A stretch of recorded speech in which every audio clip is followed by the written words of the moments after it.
Closed doors, I'm a fool for your love.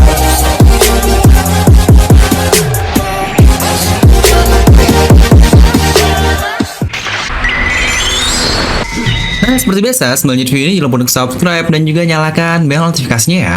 Karena kalian tidak akan tertinggal yang masih menarik seputar One Piece hanya di channel Devil No Mi.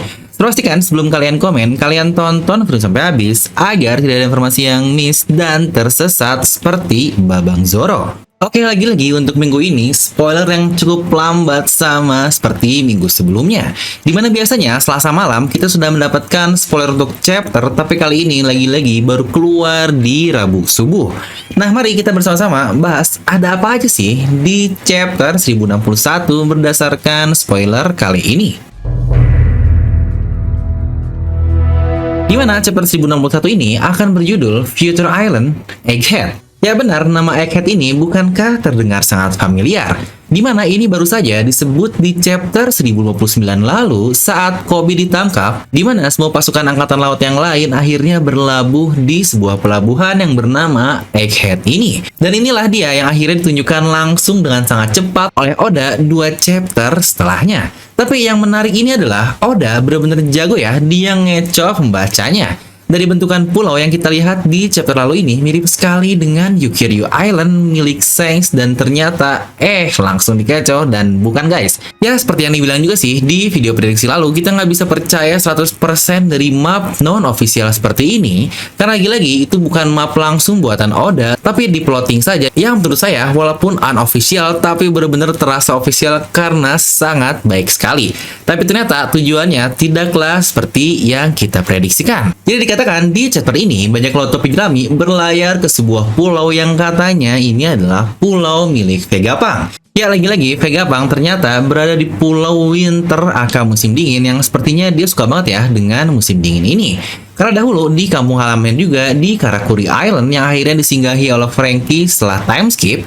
Yang ternyata sekarang pun Vegapunk berada di pulau dengan cuaca yang sangat mirip sekali. Yang ternyata pulau ini pun jauh lebih kompleks dari apa yang kita bayangkan seperti biasa. Di mana di pulau ini terdapat markas besar angkatan laut yang tadi awal saya sampaikan saat awal Koby ditangkap. Dan di sini juga terdapat anak-anak dari Punk Hazard yang sebelumnya ditangkap oleh Caesar dan dibantu oleh Nami hingga akhirnya dibawa oleh Smoker dan Tashigi. Ya benar, Teteh Tashigi pun ada di pulau ini.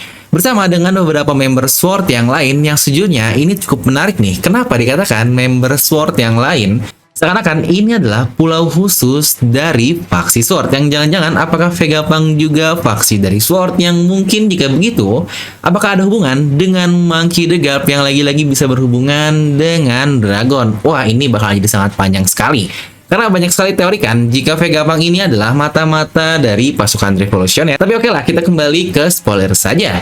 Dikatakan juga di sini Helmeppo dia meminta tolong kepada Vegapunk untuk meminjam Seraphim agar bisa menyelamatkan Koby.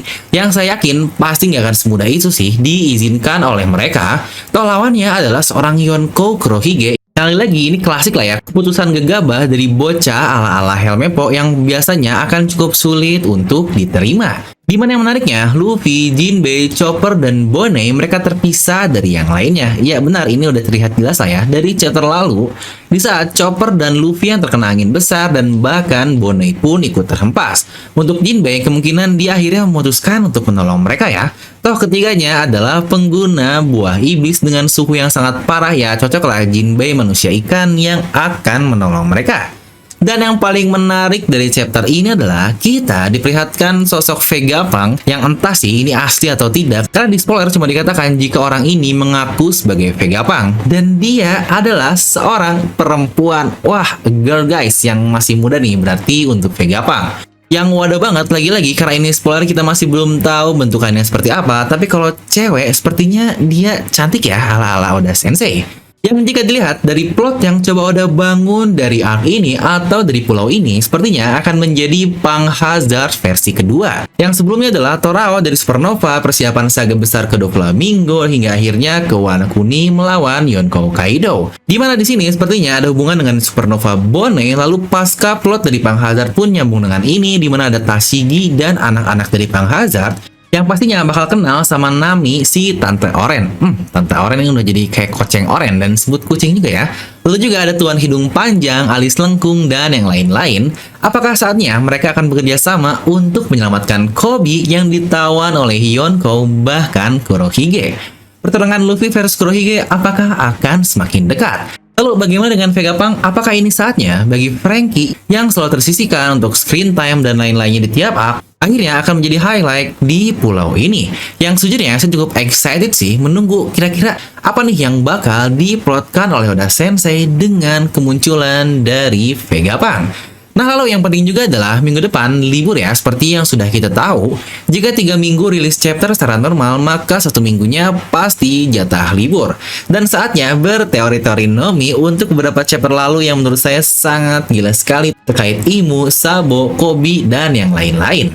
Nah, terkait spoiler chapter ini sendiri, menurut kalian, apalagi ya yang kira-kira akan dilakukan oleh Vegapunk? Bukankah seharusnya mereka ini mengenal bajak laut tepi jerami, terutama ketika dahulu Kuma meminta diprogramkan untuk melindungi kapal dari topi jerami. Yang bukankah dari situ saja sudah menjadi plot yang luar biasa antara Vegapunk dan juga bajak laut topi jerami, dan sekarang mereka ada di satu pulau yang sama. Apakah mungkin Vegapunk ini akan kembali membantu bajak laut topi jerami dan akhirnya dibuka semua misteri terkait hubungan dengan Dragon, Garp, dan yang lain-lain? Nah, jadi itu untuk spoiler kali ini. Kalian bisa langsung tuliskan pendapat kalian di kolom komentar di bawah. Nah, dengan sudah tanggal 21 September, ayo siapa nih yang sudah nonton Movie Red di tanggal 21 September? Coba tuliskan ya di kolom komentar gimana pendapat kalian tentang movie dari Red ini. Dan buat kalian juga yang ingin tahu tentang pendapat saya atau review dari Movie Red ini, kalian bisa langsung klik kartu di atas kanan ya. Saya sudah membahas sangat lengkap sekali mulai dari animasi, karakter, semuanya di video review Red ini. Dan buat kalian juga yang bingung memakai outfit apa, kali ini lagi-lagi Misfits Society hadir dengan desain terbarunya, yaitu Special Edition One Piece Film Red. Ya, benar, Red adalah Akagami no Jeki, maksudnya Shanks. Dimana kalian bisa mendapatkan kaosnya hanya dengan harga spesial di 99.000 saja. Tersedia 2 varian dengan warna hitam dan warna putih. Dan juga 2 jenis ketebalan kaos untuk Combat 30S dan 24S. Kamu bisa pesan melalui Shopee, Tokopedia, Lazada, dan juga WhatsApp. Tentunya free ongkir dong ke seluruh Indonesia. Dan stok awal akan dibatasi hanya untuk 150 pieces dulu ya. Jadi jangan sampai kelewatan. Dan untuk 50 pemesanan pertama, silakan klaim voucher diskon untuk mendapatkan potongan sebesar 5.000. Dan pembelian lebih dari 1 akan langsung mendapatkan potongan lagi sebesar 10.000. Yuk, tunggu apa lagi? Siapa cepat, dia dapat loh. Pesan sekarang juga, link pemesanan ada di deskripsi video ya. Dan seperti biasa, semoga kalian terhibur dengan video ini. Like aja kalian suka, dislike aja kalau suka, jangan lupa untuk subscribe dan juga share ke teman kalian. Gue Develop pamit, and I'll see you guys next time.